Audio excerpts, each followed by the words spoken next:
Hello मेरे शैतानों, कैसे हो आप। अपन चालू करते भाई अपने इकोनॉमिक्स का एक और चैप्टर, ठीक है, प्राइस इक्विलिब्रियम। और भी इसमें भैया डिमांड एंड सप्लाई टूल्स कैसे क्या काम करते हैं ये सब, ठीक। और इस चैप्टर के साथ ही भैया अपना जो ए पार्ट भी है वो इकोनॉमिक्स का पूरा खत्म हो जाएगा, ठीक है। बस भाई आपको बने रहना वीडियो में लास्ट तक, ठीक, क्योंकि बहुत ही अच्छे अच्छे टॉपिक भैया अपन इसमें पढ़ने वाले हैं, ठीक है। तो ध्यान से देखना। तो सबसे पहले अपन ये चालू करते हैं, ठीक। क्या भैया प्राइस क्या होता है, ठीक। तो देखो प्राइस मतलब ये क्या होता है, कोई भी गुड्स या सर्विस के बदले में अपन जितना पैसा ले रहे हैं किससे, कस्टमर से, तो वो उसको क्या बोला जाता है, प्राइस। और वो क्यों दे रहा है अपने को प्राइस, क्यों, क्योंकि भैया उसको उस चीज से कुछ ना कुछ बेनिफिट मिल रहा है। तो जितना बेनिफिट उसको मिल रहा है उस बेनिफिट के लिए वो जितना अमाउंट सेक्रीफाइस कर सकता है उसी को भैया अपन क्या बोलते हैं, प्राइस बोलते हैं। क्लियर है यहां तक, ठीक है। चलो अब अपन आते हैं मार्केट इक्विलिब्रियम पर। तो देखो मार्केट इक्विलिब्रियम क्या होता है, पहले वो देखो इक्विलिब्रियम का मतलब मैंने तुमको पहले ही बताया कि वह इक्विलिब्रियम मतलब इक्वल, कोई दो चीज जब बराबर होती है वो।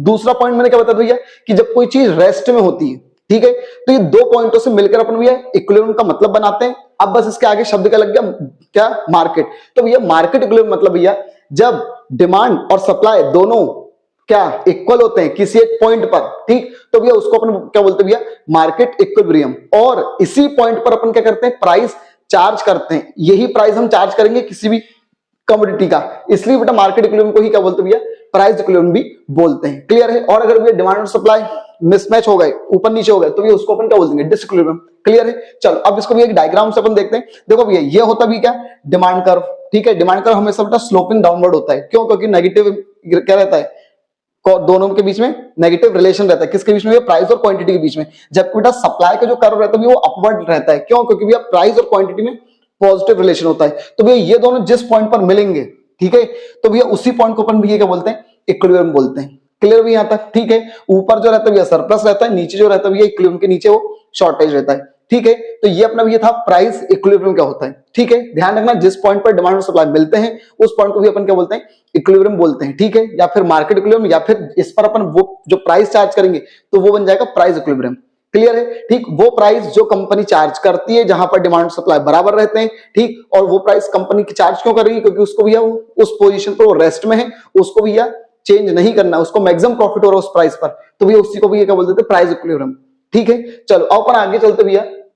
देखो अगर ये जो डिमांड और सप्लाई अगर चेंज होंगे तो उसका असर हमारे इक्विलिब्रियम के क्या पड़ेगा, ठीक। ये इंपॉर्टेंट टॉपिक है थोड़ा सा, ठीक। ये अभी सैंपल पेपर में दिया हुआ है, ठीक, और आ भी सकता है, तो ध्यान से देखने रहा, क्योंकि अब वो जो इकोनॉमिक्स है वो लोग प्रैक्टिकल पॉइंट ऑफ व्यू से ज्यादा लेकर चल रहे हैं किसको, इकोनॉमिक्स को, ठीक। तो देखो ध्यान से देखना। सबसे पहले भी वो लोग क्या बोल रहे हैं, ये होता भी है क्या, ये अपना ग्राफ है, ये डिमांड है, ये सप्लाई है, ठीक है। अब भैया वो लोग क्या बोल रहे हैं, वो लोग बोल रहे हैं सबसे पहले अपन क्या करते हैं, शिफ्ट इन डिमांड, डिमांड में शिफ्ट करते हैं, सप्लाई को बिल्कुल चेंज नहीं करेंगे। तो भैया ये डिमांड था, ठीक है, और ये क्या था, सप्लाई था। तो वो लोग बोल रहे हैं सप्लाई को बिल्कुल टच मत करो, अभी सिर्फ किसको चेंज करो, डिमांड को। अब क्या चेंज करो, तो या तो डिमांड को बढ़ा दो, क्यों, डिमांड अगर बढ़ेगी तो क्या इधर आएगा, डिमांड कर्व अगर बढ़ेगा तो किधर आएगा, इधर आएगा। इसका मतलब अगर सप्लाई चेंज नहीं होती है लेकिन डिमांड बढ़ता है, डिमांड क्या हो रही है भैया, बढ़ रही है, तो एक मिनट प्राइस भी क्या हो रहा है, बढ़ रहा है। पहले प्राइस यहां था, अब प्राइस क्या हो गया, यहां हो गया, ठीक। चलो अब अपन बात करते हैं, सप्लाई चेंज नहीं हो रही है, सप्लाई को भी अपन चेंज नहीं कर रहे हैं, लेकिन डिमांड को कम करके देखते हैं, डिमांड को कम करके देखते हैं, तो क्या होगा, तो भैया ये डिमांड कर्व इधर था, अब इसको कम करेंगे तो क्या होगा, इधर आएगा, इधर ही आएगा। तो भैया अब प्राइस क्या हो रहा है भैया, अब प्राइस क्या हो रहा है, कम हो रहा है, ठीक। तो इसका मतलब ये ऑब्जेक्टिव में आ सकता है तुम लोग को क्या भैया, कि अगर सप्लाई चेंज नहीं हो रही, सप्लाई चेंज नहीं हो रही लेकिन डिमांड बढ़ रही है तो भैया प्राइस भी बढ़ जाएगा। सप्लाई चेंज नहीं हो रही, डिमांड कम हो रही है, तो भैया प्राइस भी कम हो जाएगा। क्लियर भी यहां तक, ठीक है। तो ये था भैया क्या, पहला तरीका जिसमें भी हम सप्लाई को चेंज नहीं कर रहे थे, सिर्फ किसको चेंज कर रहे थे भैया, डिमांड को, ठीक। चलो अब अपन लेकर चलते भैया किसको भैया, अब अपन बात करते भैया शिफ्ट इन सप्लाई, सप्लाई को चेंज करेंगे, डिमांड को टच नहीं करेंगे, ठीक। तो पहले तो भैया ग्राफ बना लेते हैं खटाक से भैया, ठीक।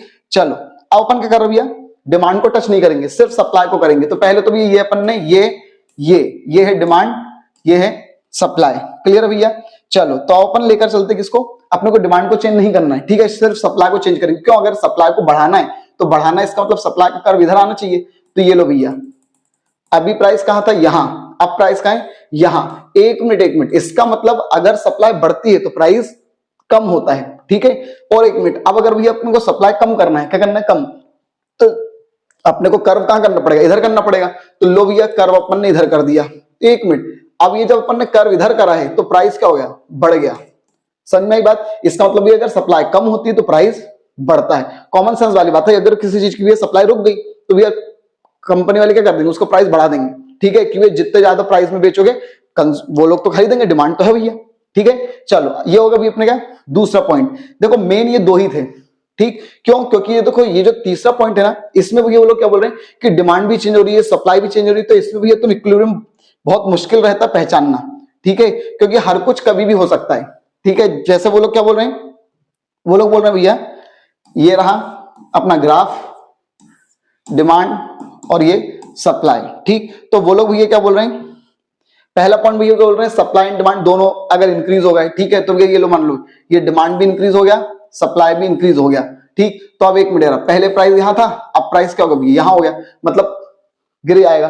तो कुछ मत करना, जो जो भी कंडीशंस बन सकती हैं एक बार ग्राफ बनाकर देखना, अपने आप तुम समझ जाओगे। ठीक है, सेकंड कंडीशन वो लोग क्या बोल रहे हैं, दोनों को कम कर दो। ठीक है, तो दोनों को जब अपन कम करेंगे, ठीक, ये देखो दोनों को कम करते हैं। सप्लाई क्या था, ये सप्लाई को कम करूंगा तो इधर आएगा, और डिमांड को कम करूंगा तो इधर आएगा। तो इसका मतलब ये क्या हो गया, प्राइस यहां आ गया, तो हो सकता वहीं के वहीं जाए।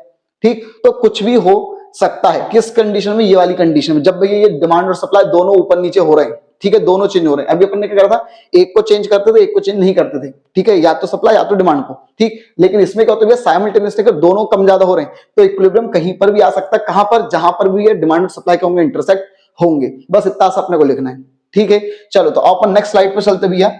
ठीक, ये तीन कंडीशन हो सकती थी। देखो अब भी क्या होता है, प्राइस दो प्रकार के होते हैं, एक होता भैया मार्केट प्राइस और एक होता भैया नॉर्मल प्राइस। तो पहले तो देखो इनका मीनिंग तुमको पता होना चाहिए। ये डिफरेंस बिटवीन जो भी है, इसी में से तुम अपना मीनिंग भी बना सकते हो। ठीक है, देखो क्या है भैया, मार्केट प्राइस वो शॉर्ट टर्म प्राइस है, ठीक है, जिस पर एक्चुअल में गुड्स या सर्विस जो होता है बिकता है, सेल होता है। ठीक है, मार्केट प्राइस वो शॉर्ट टर्म प्राइस है जो एक्चुअल में भी है, जिस पर प्रोडक्ट या सर्विस क्या होती है, बिकती है, सोल्ड आउट होती है। उस प्राइस को भी अपन बोलते हैं मार्केट प्राइस। और नॉर्मल प्राइस वो लॉन्ग रन प्राइस है या फिर परमानेंट प्राइस है जो इमेजिनरी वर्ल्ड में भी प्रिवेल करता है, पनपता है, चलता है। ठीक है, कि भैया कोई भी सामान का इतना वैल्यू तो होना ही चाहिए, इतना प्राइस तो होना ही चाहिए, तो उसको भी बोला जाता है क्या, नॉर्मल प्राइस। अब अपन मेन इसके भैया डिफरेंस करते हैं, क्यों? क्योंकि अगर डिफरेंस कर लिया तो इसी से तुम मीनिंग भी उठाकर बना सकते हो, कैरेक्टरिस्टिक अगर बाई चांस आ जाती तो भी बना सकते हो, और ऑब्जेक्टिव तुम्हारे होंगे ही होंगे इसमें कवर। ठीक, तो देखो सबसे पहले भी वो लोग क्या बोल रहे हैं, supply can not be increase और डिक्रीज इन शॉर्ट पीरियड। भैया मार्केट प्राइस क्या है, मैंने भी बोला ना, शॉर्ट पीरियड का होता है, तो इसमें भैया क्या भैया, सप्लाई को हम चेंज नहीं कर सकते। ठीक, so the demand plays a vital role. इसलिए भी इसमें डिमांड क्या करती है, इंपॉर्टेंट रोल प्ले करती है क्या, मार्केट प्राइस तय करने में। Market price increase with the increase in demand, जैसे डिमांड बढ़ेगी तो मार्केट प्राइस भी बढ़ेगा, डिमांड कम होगी तो मार्केट प्राइस भी कम हो जाएगा। जबकि इसमें कौन इंपॉर्टेंट रोल प्ले करता है, नॉर्मल प्राइस में सप्लाई। क्यों? क्योंकि भैया लंबा समय का प्राइस वो है, price normal price long term होता है, तो लॉन्ग टर्म भी सप्लाई ऊपर नीचे हो सकती है, तो इसमें इंपॉर्टेंट रोल प्ले कौन करता है, सप्लाई। देन इसके लिए मार्केट प्राइस टेम्पररी और ये परमानेंट है, ऑब्जेक्टिव बेटा ध्यान रखना है बेटा। Market price can be less और देन, भैया कम ज्यादा हो सकता है, किससे, कॉस्ट ऑफ प्रोडक्शन से कम या ज्यादा हो सकता है, लेकिन नॉर्मल प्राइस हमेशा इक्वल ही रहता है किसके, प्रोडक्शन के। ठीक, देन इसका फिर क्या लिखा हुआ है, द प्रोडक्शन में एंजॉय सुपर नॉर्मल प्रॉफिट। भैया कंपनी को इस पर मार्केट प्राइस पर super normal profit, normal loss, ये सब हो सकता है। ठीक, जबकि इसमें भी क्या होगा, सिर्फ नॉर्मल प्रॉफिट ही कमाएगा। फिर इसका भी मार्केट प्राइस वो एक्चुअल प्राइस होता है जिसपे सामान बिकता है, खरीदता है, और ये बेटा एक एक्चुअल लाइफ होती है। The normal price does not exist, असल में कोई नॉर्मल प्राइस एग्जिस्ट नहीं करता, बस ये एक इमेजिनरी है। ठीक, देन इसका भी कर रहे हैं, मार्केट प्राइस इज बोथ। बेटा मार्केट प्राइस सभी प्रोडक्ट का होता है, चाहे वो रिप्रोडक्टिव हो, मतलब वापस से उनको प्रोड्यूस कर सकते हैं या नहीं कर सकते हैं, जबकि नॉर्मल प्राइस बेटा सिर्फ उन्हीं का होता है जब क्योंकि भैया कौन से प्रोडक्ट जो भैया वापस से रिप्रोड्यूस किए जा सकते हैं उनका नॉर्मल प्राइस होता है, जो रिप्रोड्यूस नहीं किए जा सकते उनका भैया नॉर्मल प्राइस नहीं होता। ये ऑब्जेक्टिव में ध्यान रखना आ सकता है बेटा। मार्केट प्राइस कंटिन्यूअसली चेंज होता रहता है, नॉर्मल प्राइस बेटा ऑलमोस्ट स्टेबल रहता है। ठीक है, एक और क्वेश्चन और आ सकता है तुम लोग का, देखो ये ग्राफ है, ठीक, ये बेटा मार्केट वो नॉर्मल प्राइस है, ये क्या भैया, नॉर्मल प्राइस, क्योंकि नॉर्मल प्राइस हमेशा वो ही रहेगा, ठीक है, स्टेबल रहता है, जबकि बेटा मार्केट प्राइस क्या होता है, ऊपर नीचे होता है। ठीक, तो एक मिनट, यहाँ पे क्वेश्चन आता है कि कौन सा प्राइस नॉर्मल प्राइस के ऊपर नीचे घूमता है, रिवॉल्व करता है, तो ये मार्केट प्राइस क्या करता है, रिवॉल्व करता है। ठीक है, तो भैया ध्यान रखना, देखो नॉर्मल प्राइस ऐसा है, मतलब वो हमेशा यही रहेगा, जबकि मार्केट प्राइस कभी ऊपर नीचे, कभी ऊपर नीचे, तो अपने को ऐसा लगता है कि यार वो उसके आगे पीछे कर रहा है, रिवॉल्व कर रहा है। ठीक है, तो ये भी एक ऑब्जेक्टिव में आ सकती चीज, क्लियर है। और डायग्राम वगैरह अगर बोलते हैं बनाने को तो बना सकते हैं अपन, यही गई। ठीक है, चलो देन इसका भैया नेक्स्ट स्लाइड पर अपन चलते हैं। अब अपन आते भैया, एक टॉपिक है क्या भैया, प्राइस सीलिंग और प्राइस फ्लोर। ठीक है, इंपॉर्टेंट टॉपिक है, ध्यान से सुनना। प्राइस को कंट्रोल कैसे किया जाता है, ये उसके टाइप्स है, ठीक है। ये अपन मार्केट प्राइस और नॉर्मल प्राइस पढ़ा था, वो प्राइस के प्रकार होते हैं, प्राइस कितने प्रकार के होते हैं, और ये भी क्या भैया, प्राइस को कंट्रोल करने के कौन से तरीके होते हैं। तो देखो, सबसे पहला एक तरीके भैया प्राइस फ्लोर और एक भैया प्राइस सीलिंग। देखो सबसे बेस्ट एग्जांपल मैं तुमको बताता हूं, सुनने आ रहा, प्राइस सीलिंग, सी मतलब सीलिंग, सी मतलब कंज्यूमर या फिर कस्टमर। तो वो प्राइस जो हम कस्टमर के लिए तय करते हैं, ठीक है, तो उसको बेटा प्राइस सीलिंग बोलते हैं। यहां तक बात क्लियर है, ठीक। लेकिन एक मिनट यार, अभी भी समझ नहीं आया अच्छे से, तो क्या करो, सुनो यार भाई, असल में क्या होता है, कॉन्सेप्ट समझना, ठीक है। कॉन्सेप्ट से असल में क्या होता है भैया, जो बहुत ही एसेंशियल चीजें होती हैं, ठीक है, जरूरी चीजें, ठीक, अपन लोग कंज्यूमर है, अपन लोग को भी एसेंशियल चीजें चाहिए, ठीक, जो बहुत ही जरूरी है, ठीक है, जरूरी रहती है, तो भैया उनके प्राइस क्या होते हैं, बहुत भयंकर बढ़े आते हैं। तो हम सरकार से बोलते हैं यार भैया इनके प्राइसों को कम करो यार, क्या भैया कम करो। देखो इनके प्राइस क्या है, डिमांड और सप्लाई के कारण तो बहुत ऊपर चले गए, मतलब इक्विलिब्रियम बहुत ऊपर है, इक्विलिब्रियम बहुत ऊपर है डिमांड और सप्लाई के कारण, क्योंकि भैया जरूरी तो सभी को चाहिए। लेकिन हम सरकार से बोल रहे हैं यार इस इक्विलिब्रियम के क्या करो, प्राइस को नीचे करो, इस इक्विलिब्रियम के प्राइस को क्या करो, नीचे करो, ठीक है, क्योंकि हम लोग खरीद नहीं पा रहे हैं, कुछ जैसे कुछ गरीब लोग हैं, तो भैया वो कंज्यूमर खरीद नहीं पा रहे हैं, ठीक है। तो हम भैया सरकार से क्या बोलेंगे, भैया प्लीज इसको कम करो। लेकिन एक मिनट, कम तो करो, लेकिन आप मैक्सिमम बता दो कि मैक्सिमम इतने से इतने प्राइस से ज्यादा नहीं चार्ज करेंगे। कौन, कंपनी वाले लोग। डिमांड और सप्लाई के कारण क्या होता है, प्राइस किसी भी एसेंशियल चीज का बहुत ऊपर चला जाता है, ठीक। तो हम बोलते हैं सरकार से क्या, ऐसा करो इक्विलिब्रियम के नीचे लेकर आओ प्राइस को। लेकिन इन कंपनी वालों से बोल दो मैक्सिमम इससे ज्यादा प्राइस चार्ज नहीं करेंगे, भले वो इक्विलिब्रियम के नीचे है, ठीक है, ध्यान रखना। मैक्सिमम प्राइस, वो मैक्सिमम प्राइस जो इक्विलिब्रियम के नीचे है, ठीक, किसका, एसेंशियल कमोडिटी का, उस प्राइस को जब सरकार तय करती है तो भी उसको क्या बोला जाता है, प्राइस सीलिंग। किसके लिए कर रही है, सी मतलब सीलिंग, सी मतलब कंज्यूमर के लिए। और बेटा प्राइस फ्लोर क्या होता है, तो देखो एफ मतलब फ्लोर और एफ मतलब फर्म या फिर फार्मर, ठीक है। तो देखो वो मिनिमम प्राइस, वो मिनिमम प्राइस जो इक्विलिब्रियम के ऊपर है, इक्विलिब्रियम के ऊपर है, जो सरकार फार्मरों के लिए या फर्म्स के लिए तय करती है, उसको बेटा क्या बोला जाता है, प्राइस फ्लोर। नहीं आया समझ में, एग्जांपल से समझो। देखो भाई, डिमांड और सप्लाई के कारण गेहूं चावल इन सब के जो प्राइस है भैया वो बहुत ज्यादा कम हो गए, बहुत ज्यादा क्या हो गए, कम हो गए। मान लो भैया 1000 रुपए क्विंटल, 1500 रुपए क्विंटल, 2000 रुपए क्विंटल मान लो, ठीक है। लेकिन भैया किसान बोल रहा भैया हमारी लागत ही इससे ज्यादा लग गई है, ठीक है। तो भैया डिमांड और सप्लाई के कारण इक्विलिब्रियम तो कहां गया, बहुत नीचे आ गया। लेकिन हम सरकार से बोल रहे भैया इक्विलिब्रियम के ऊपर रखो, इक्विलिब्रियम के क्या रखो, प्राइस को ऊपर लेकर आओ, लेकिन कम से कम इतना दे दो, ठीक है। तो इसका मतलब किसान क्या बोल रहे हैं, कम से कम वो प्राइस, ठीक है, जो हमको मिल जाए, लेकिन इक्विलिब्रियम से ऊपर हो, इक्विलिब्रियम से ऊपर, क्योंकि डिमांड और सप्लाई के कारण तो ये क्या हो गया, वो उनके प्राइस बहुत नीचे आ गए, तो उनको थोड़ा ऊपर करो, लेकिन वो कम से कम प्राइस हमको दिलवा दो जिससे हमारी लागत वगैरह निकल जाए। समझ में आई बात, ठीक। तो भैया वो कम से कम प्राइस, लेकिन इक्विलिब्रियम के ऊपर, जो सरकार फार्मर के लिए तय करती है, उसको भी प्राइस फ्लोर बोलते हैं, ठीक है। चलो अब बेटा क्या बोल रहे हैं, ये किसकी हेल्प के लिए होता है, सेलर की, और ये किसकी हेल्प के लिए होता है, सीलिंग, बायर्स की। फिर इसका भैया क्या बोल रहे हैं, इसके कारण सरप्लस हो जाता है और इसके कारण भी शॉर्टेज पड़ जाता है, ठीक है।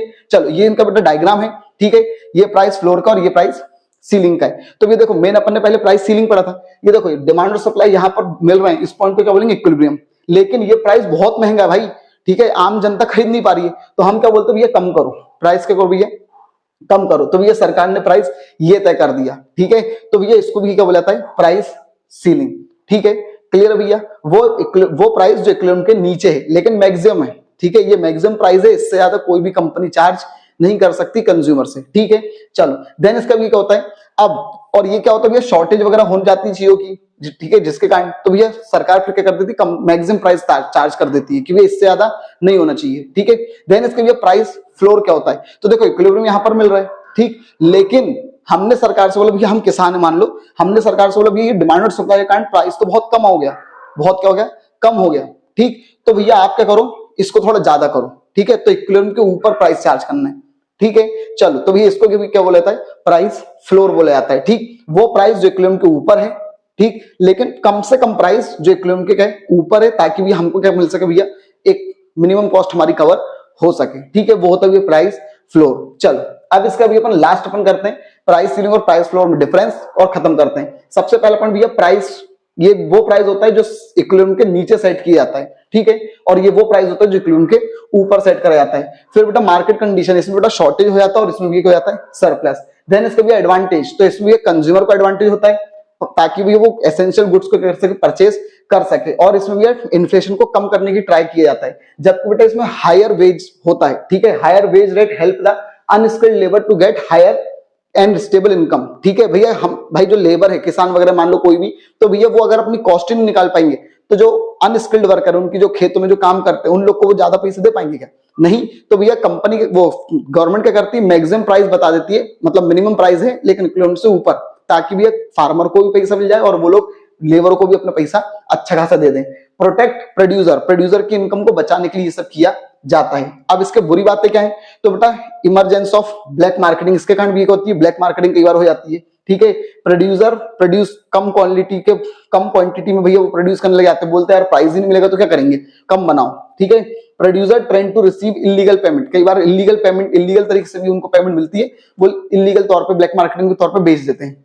अब भैया प्राइस फ्लोर के क्या डिसएडवांटेज है, तो कंज्यूमर पे मोर, भैया कंज्यूमर को इक्विवेलेंट से ज्यादा देना पड़ रहा है। फार्मरों के चक्कर में हमको भैया इक्विवेलेंट क्या था 1,500 रुपए क्विंटल, लेकिन हमको 2,500 रुपए देना पड़ रहा है। ठीक, देन इसका भैया surplus of production leads to wastage of resources, ज्यादा प्रोडक्शन करेंगे वो लोग तो भैया उससे क्या होगा, भैया प्रोडक्ट क्या बोलते हैं जो रिसोर्सेज उनका बेकार इस्तेमाल होगा, मिनिमम वेज रेट वगैरह सब अनएम्प्लॉयमेंट वगैरह की तरफ बढ़ जाएंगे। ठीक, अब देखो इसमें दो चीज और हैं बेटा, प्राइस सीलिंग कंज्यूमर के लिए किया जाता है, ध्यान रखना, और प्राइस फ्लोर प्रोड्यूसर के लिए किया जाता है। अब एक मिनट, यहां पर एक और चीज आती है निकलकर, प्राइस सीलिंग के लिए सरकार बेटा रेशनिंग सिस्टम करती है। कौन सा सिस्टम? रेशनिंग। राशन कार्ड वगैरह सुना तुम लोगों ने, तो भैया वो प्राइस सीलिंग के लिए सरकार क्या करती है, राशन कार्ड वगैरह सिस्टम लेकर आती है, ताकि भैया कम से कम कॉस्ट पर भैया सारे लोगों को कभी मिल सके, अनाज वगैरह मिल सके। ठीक, जबकि भैया प्राइस फ्लोर जब होता है तो भैया प्राइस फ्लोर को बरकरार रखने के लिए, ठीक है, कि भैया सरकार ने बोला कम से कम इतना पैसा तो किसानों को मिलेगा, तो हम लोग तो देंगे नहीं, हम लोग तो प्राइवेट लोग मान लो, ठीक है, हम लोग गेहूं वगैरह क्यों खरीदेंगे इतने रेट पर,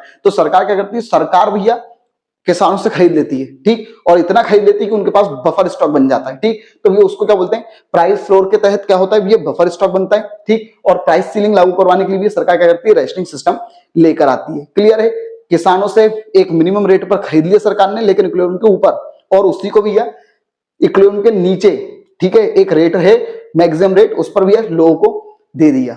क्लियर भैया, तो ये इतना भैया पूरा चैप्टर था। ठीक है, डिमांड और सप्लाई को किस तरीके से अपन यूज करते हैं प्राइस तय करने पर, प्राइस इक्विवेलेंट अपन ने पढ़ लिया, प्राइस को कंट्रोल किन दो तरीकों से किया जा सकता है, ये दो तरीके वो भी अपन ने पढ़ लिए।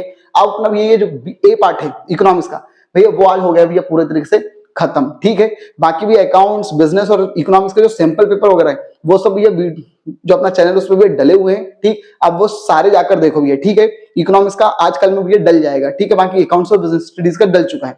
ठीक है, तो अभी भैया उसको भी सैंपल पेपर को भी देखना है आप लोग को, और अगर कंटेंट पसंद आ रहा हो, समझ में आ रहा हो पढ़ाने का तरीका, कॉन्सेप्ट, हर कॉन्सेप्ट अगर मैं क्लियर कर पा रहा हूं तो भाई चैनल को सब्सक्राइब जरूर करो। ठीक है, जितनी जल्दी भी ये लोगों तक पहुंचा सकते हो अपने चैनल को भी ज्यादा से ज्यादा लोगों तक पहुंचाओ। 1000 सब्सक्राइबर का अपना बेटा अभी टारगेट है, जल्दी से पूरा करते हैं। ठीक है, थैंक यू।